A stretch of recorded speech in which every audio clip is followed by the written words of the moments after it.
I think a lot of people, when they think of investing in real estate, what goes through their mind is passive income. They see it on, Facebook, they see it on Instagram, and they can just sit back, invest in real estate, and collect the cash flow. That's not the reality. Real estate is not a passive income.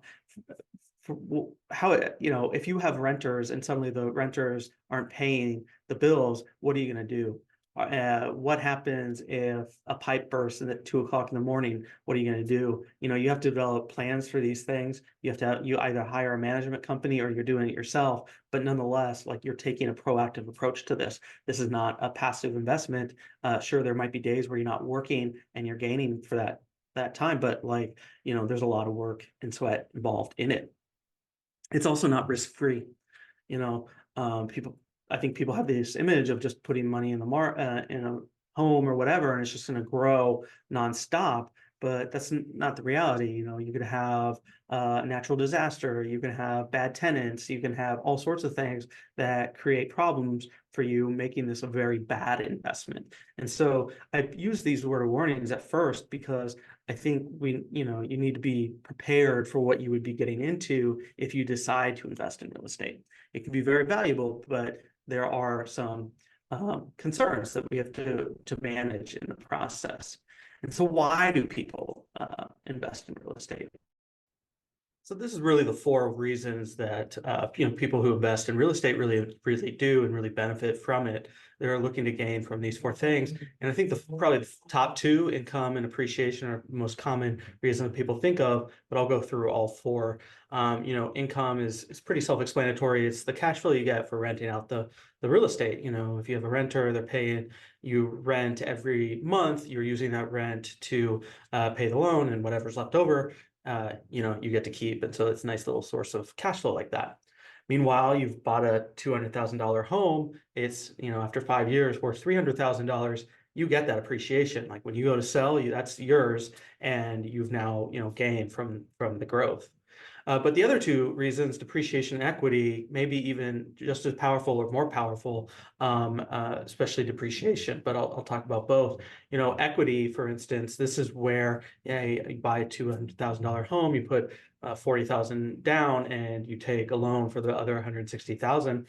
As the renter is paying you, you are then going and paying down that loan. And when doing so, you're building more equity into the real estate property from the renter's rent.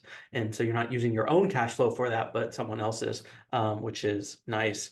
And then depreciation is a tax tool.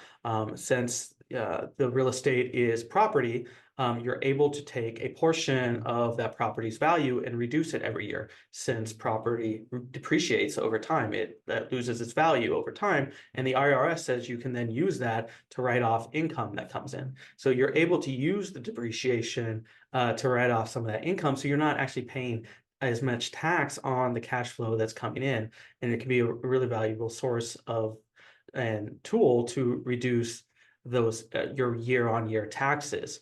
And there's tactics where you can really upfront a lot of the depreciation. So if you're going to have a big year one year, you can do a lot of depreciation that year and maybe reduce some of the tax impact from that as well. The only caveat is when you go to sell, like, you have to recapture that depreciation. So, your potential gains is higher because you've depreciated the value of the property. But there are ways to shift the investment property to another investment property and never have to recapture depreciation. People go their entire lives as real estate investors, never recapturing the depreciation on their first property because they just roll it over to another investment property, another investment property. And by the time they're ready, they're ready to pass along the property to their family after they've passed away, there's no need to recapture that depreciation. So it can be a very powerful tool, all things considered. And these are really the four reasons that people invest in real estate and the value that it can bring for years. But it really also depends on what type of real estate you want to do. There's so much. Like, you could do long-term rentals, short-term rentals, vacation rentals, Airbnb, lease to own. Anything in between, and many that I haven't talked about. So you really have to do your research, figure out what's best for you. In this presentation, though, I will talk about one because we're talking. You're probably a therapist if you're watching this, and therefore the idea of owning commercial space may have appealed to you at some point.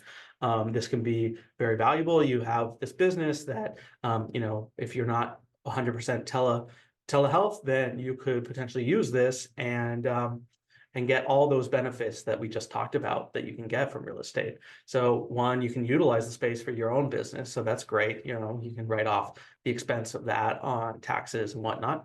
Then you can rent out the additional space and get cash from that, gain income from that. Meanwhile, you're depreciating property as a whole, potentially, or the property is gaining in value, and you're also paying down the loan. So you're gaining from all four of those benefits in that way. And then when you're ready to sell or move to a different investment property or just a bigger space, you're able to do so in a way that is tax advantageous to you if you're using what's called the 1031 exchange to do so. So there's a lot of benefits if you're thinking of getting into this, you're a therapy owner and you're like, maybe I'll consider commercial space.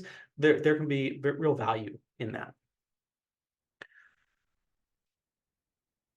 But like I mentioned, no matter what type of real estate you're doing, there's so much education that you need to do first because you need to understand the market that you're in, the market you're going to buy into, and as well as just the X's and O's of running real estate properties. So it's not just about the long-term returns, but it's also about what you should expect, going in. I've always heard, you may have always heard the statement that it's not about you don't make the money in real estate on the sell, you make it on the buy. And that speaks to how much education you put in and what you know about the area before you're buying, so you're making the right choice then. And that goes for all three of these three-pronged approach to building wealth. Is the more education, the more advice, the more guidance you have, the better off you're going to be. To get more information, I have a free download about turning income, private practice income into wealth. And you can find it at thinkingcapfinancial.com/income to wealth. It's a free download. And you'll be able to read deeper into some of the topics that we talked about today. And then if you have any questions, feel free. You could actually scan the QR code right from your computer screen if you wanted to, and put time on my calendar for a 20-minute consultation. I'm happy to do it, and I'd look forward to it. And then if you have any questions, you see my email there as well. But thanks for listening, and I hope to be in touch soon. Have a good one.